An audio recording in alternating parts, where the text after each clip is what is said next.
அன்பான யூடியூப் நேயர்களுக்கு என்னுடைய பணிவான வணக்கத்தை தெரிவித்துக் கொள்கிறேன்.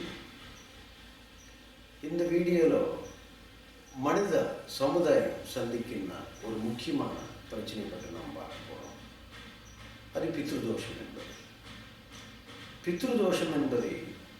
பித்ருதோஷம் என்றால் என்ன, எதனால் பித்ருதோஷங்கள் ஏற்படுகின்றது அப்படின்ற நாம் இந்த வீடியோவில் பார்க்கலாம். பித்ருகள், அதாவது நம்மளுடைய முன்னோர்கள் எவ்வாறு அரவணைச்சிருக்காங்க என்றதுக்காக. ஏன்னா பித்ருதோஷம் ஏற்படுறதுக்குன்றது ஒரு ஜெனரேஷனுடைய ஒரு அவுட்கம் எப்படி இருக்கிறதுன்றது நம்ம பார்க்கும்போது, ஒரு கல்யாணத்துக்கு அப்புறம் குழந்தைகளை பிறப்பார்கள். அந்த குழந்தைகள் தாய்க்கு சிறந்த கோவிலும் இல்லை, தந்தை சொல்லி மிக்க மந்திரம் இல்லைன்னு சொல்லுவார்கள். அம்மா நமக்கு ஒரு கோவில் போல, அப்பா சொல்லு என்பது ஒரு மந்திரம் போல. இது என்றென்று பார்க்கக்கூடிய ஒரு விஷயம். அப்போ நமக்கு என்ன ஆகிடுதுன்னா, இந்த அப்பா அம்மா என்ற ஒரு இதிலிருந்து அந்த குடும்பம் என்றது கல்யாணத்துக்கு அப்புறம் குழந்தைகள் மூலமாக தொடர்படுகின்றது. தொடர்ந்து அந்த வாழ்க்கையில் அவங்க அந்த குழந்தைகள் வளர்ப்பட்டு ஆளாக்கப்பட்டு, அதுக்கப்புறம் அப்பா அம்மானால் அரவணைக்கப்பட்டு, அதுக்கப்புறம் அவரை கல்யாண காட்சிகள் இதெல்லாம் நம்ம செய்யும்போது அந்த தாய் தந்தைக்கு நம்மளுடைய ருணம், பித்ருருணம் என்று சொல்லக்கூடிய ஒரு ருணம் என்றாலும் ஒரு கடன். அப்பா அம்மாவுக்கு நம்ம கடன் செலுத்த வேண்டியது என்பது ஒரு முக்கியமான பங்காயிடும். அப்போ நிறைய பேர் இந்த கடன் என்பதை செலுத்தாமல்னா தயவுசெய்து தப்பாக நினைக்க வேண்டாம்.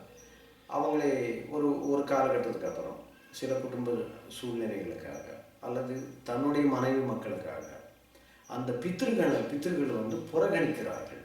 அதாவது தாய் தந்தைக்கு ஒரு சரியான அரவணைப்பு இல்லாமல் தவிக்கப்படுகிறார்கள். அதாவது இந்த குழந்தைய இருக்கச்சா அந்த அப்பா அம்மா எவ்வளோ ஒரு அன்போட பாசத்துடன் பரிவுடன் எவ்வாறு இந்த குழந்தைகளை அவங்க பேணிகாத்து வந்தார் என்பது, அதுபோலவே இந்த குழந்தைகளும் அந்த தாய் தந்தையும் வயோதிக காலத்தில் பார்க்க வேண்டும் என்பது அவர்கள் கடமையாகிறது. ஆனால் இன்று இந்த நவீன யுகத்தில் இந்த பாசங்கள், பரிவுகள், சுயநிலங்கள் இது போன்ற நிலைகள் ஏற்படும் போது அந்த தாய் தந்தைகளுக்கு தர்க்க சமயத்துக்கு தேவையான அந்த மன உணர்வுகளுக்கு ஏற்ற மகன்கள் அல்லது மகள்கள் அவர்களை அரவணைக்காத போது, அல்லது நாம் வீட்டில் இருக்கும்போது எப்படி அப்பா சாப்பிட்டீங்களா, அம்மா சாப்பிட்டீங்களா அப்படின்னு நம்ம எப்படி கேட்குறோமோ, அது போலவே அவங்க வயோதிக காலத்துக்கு அப்புறம் அவங்க என்ன பண்ணுறாங்க, அவங்களுடைய மன கஷ்டம் என்ன அப்படின்ட்டு உட்காந்து பேசி அவங்களுடைய மன வேதனை சுமையை குறைக்கக்கூடிய அந்த நிலை என்றது இன்று நவீன யுகத்தில் ரொம்ப குறைந்துவிட்டது. இந்த ஷேரிங் இல்லாதனால அவங்களோட மன உளைச்சலோட அல்லது சரியாக அறிவிக்கப்பட முடியாத சூழ்நிலையில் அவருடைய வயோதிக காலத்துக்கு அப்புறம் அந்திம காலத்துக்கு அப்புறம் அவருக்கு அந்த ஏக்கங்கள் என்பதை அப்படி மனதில் அவங்களுக்கு பதிவாகின்றது. அந்த ஏக்கங்களின் மூலமாக இந்த மகன் கடமைகளை சரிவர ஆற்றாமல் அந்த பித்ரு என்பதை ஒரு தவிப்பில் இறக்கம் நேரிடுது.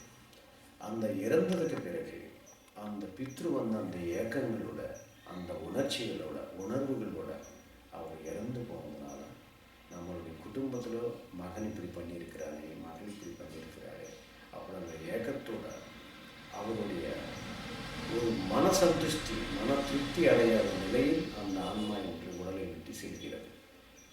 அப்படி செல்லும்போது அவருடைய நல்வினைகள் தீவினைகளுக்கு ஏற்ப ஒரு 6 மாதத்துக்கு அப்புறம் அவர் பித்ருவலகம் செல்கிறார்.